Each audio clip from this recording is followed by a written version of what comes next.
മെസ്സിയെ കൊണ്ടുവരുന്നതിന്റെ പേരിൽ അനധികൃത പണപ്പിരിവ് നടന്നെന്ന ഗുരുതര കണ്ടെത്തലുമായി GST വകുപ്പ്. സ്പോൺസറുടെ അക്കൗണ്ടിലെത്തിയത് 206 കോടി രൂപയാണ്. പണം എത്തിയത് 2 ധനകാര്യ സ്ഥാപനങ്ങളിൽ നിന്നെന്നും കണ്ടെത്തലുണ്ട്. സ്പോൺസർമാരുടെ അക്കൗണ്ടിൽ നിന്നും പണം അതിവേഗം മാറ്റിയെന്നും GST വകുപ്പ് കണ്ടെത്തി. പ്രശാന്ത് ശങ്കരമംഗലത്താണ് ഈ വളരെ പ്രധാനപ്പെട്ട വാർത്തയുടെ വിശദാംശങ്ങളുമായി ചേരുന്നത്. പ്രശാന്ത്, അതായത് ഈ മെസ്സി തട്ടിപ്പുമായി ബന്ധപ്പെട്ട് വലിയ തോതിലുള്ള പണപ്പിരിവ് നടന്നു എന്ന കണ്ടെത്തൽ ഇപ്പോൾ GST വകുപ്പ് നടന്നല്ലോ. 2 ധനകാര്യ സ്ഥാപനങ്ങളിലൂടെ പണമെത്തി എന്ന് പറയുമ്പോൾ അത് ഏതൊക്കെ സ്ഥാപനമാണ് എന്നത് സംബന്ധിച്ചൊരു വ്യക്തത ഈ ഘട്ടത്തിൽ വരുന്നുണ്ടോ? മറ്റു വിശദാംശങ്ങൾ എന്താണ് പ്രശാന്ത്?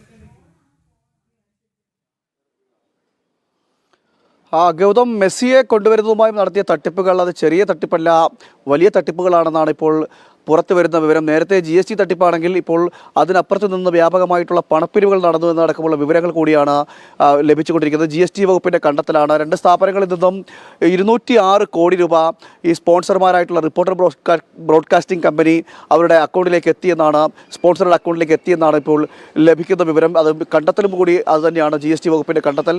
ഇത് ഏത് കമ്പനികളാണ് എന്നടക്കമുള്ള കാര്യങ്ങളുമായിട്ടുള്ള അന്വേഷണം നടക്കുന്നു. മാത്രമല്ല ഇത്തരത്തിൽ ഈ ധന വിനിയോഗം നടക്കുമ്പോൾ അതിന് പാലിക്കേണ്ട ചട്ടങ്ങളുണ്ട്.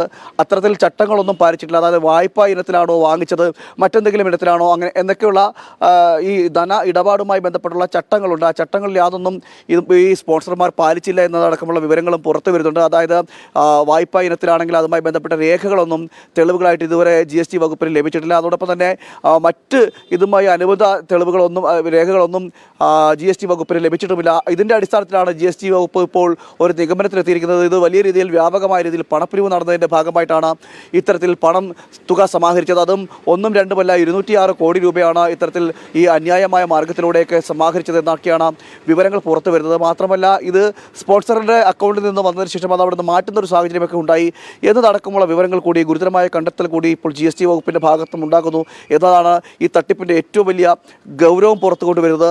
നമുക്കറിയാം, മെസ്സിയെ കേരളത്തിലേക്ക് എത്തിപ്പിക്കും, അതിനെ വലിയ രീതിയിൽ വ്യാപകമായ പദ്ധതികളൊക്കെ തയ്യാറാക്കുകയും തുടർന്ന് അത് കേരള സമൂഹത്തെയും അതോടൊപ്പം തന്നെ മാധ്യമങ്ങളെ അടക്കം പറഞ്ഞ് വിശ്വസിപ്പിക്കുകയും ചെയ്തിരുന്നു പലതവണ. അതിന് സംസ്ഥാനത്തെ ഒരു സർക്കാരിനെ കൂടി കൂട്ടിപ്പിടിച്ചുകൊണ്ട്, കായിക മന്ത്രിയെ കൂടി കൂട്ടിപ്പിടിച്ചുകൊണ്ട്, കായിക മന്ത്രിയെ കൊണ്ട് തന്നെ പറയിപ്പിക്കുന്ന സാഹചര്യമുണ്ടായി. മെസ്സി കേരളത്തിൽ വരുമെന്നൊക്കെ പറയുകയുണ്ടായി. എന്നാൽ ഈ അർജന്റീന ഫുട്ബോൾ ടീമുമായിട്ടോ അല്ലെങ്കിൽ മറ്റ് മെസ്സിയുമായി എത്തിക്കുന്നതുമായി ബന്ധപ്പെട്ടൊന്നും യാതൊരു നടപടിക്രമങ്ങളും പാലിച്ചില്ല. ഫിഫയുമായി ഇതുമായി ബന്ധപ്പെട്ട കോൺടാക്റ്റുകളൊന്നും സൈൻ ചെയ്തില്ല. ഫിഫയുമായിട്ട് കമ്മ്യൂണിക്കേഷൻ നടന്നില്ല. അങ്ങനെയൊക്കെയാണ് പിന്നീട് വിവരങ്ങൾ പുറത്തു വരുന്നത്.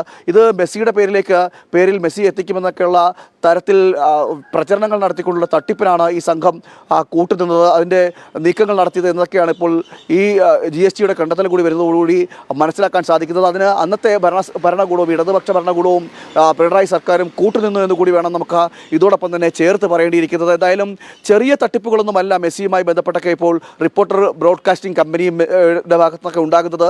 അത് വലിയ രീതിയിലുള്ള തട്ടിപ്പുകളാണ് ഇതുമായി ബന്ധപ്പെട്ട് നടന്നത് എന്ന് തന്നെയാണ് ഈ വിവരങ്ങളൊക്കെ സൂചിപ്പിക്കുന്നത്. നേരത്തെ ഒരു GST വകുപ്പിൻ്റെ കണ്ടെത്തൽ, ഒരു അന്വേഷണ സംഘത്തിൻ്റെ കണ്ടെത്തൽ എന്ന് പറയുന്നത് ഇതുമായി ബന്ധപ്പെട്ട് ഈ ധനസമാഹരണവുമായി ബന്ധപ്പെട്ടുള്ള നികുതി അടയ്ക്കാൻ പോലും തയ്യാറായിരുന്നില്ല. 23 കോടിയുടെ നികുതി ഈടാക്കാനുണ്ടായി, നികുതി അടയ്ക്കാനുണ്ടായിരുന്നു. അത്തരത്തിൽ നികുതി തട്ടിപ്പ്, GST തട്ടിപ്പ് പോലെ നടത്തി അതിന് ചില ഉദ്യോഗസ്ഥർ കൂട്ടുനിൽക്കുന്ന ഒരു സാഹചര്യം ഉണ്ടായിരുന്നു. തട്ടിപ്പ് നടന്നിട്ട് പോലും അത് മനസ്സിലാക്കിയിട്ട് പോലും ഈ GST വകുപ്പിലെ ഉദ്യോഗസ്ഥർ അതിന് ഇവർക്ക്, അതായത് ഈ ബ്രോഡ്കാസ്റ്റിംഗ് കമ്പനിയുടെ സ്പോൺസറായിട്ടുള്ള ആളുകൾക്ക് കൂട്ടുനിൽക്കുന്ന ഒരു സാഹചര്യമൊക്കെ ഉണ്ടായിരുന്നു.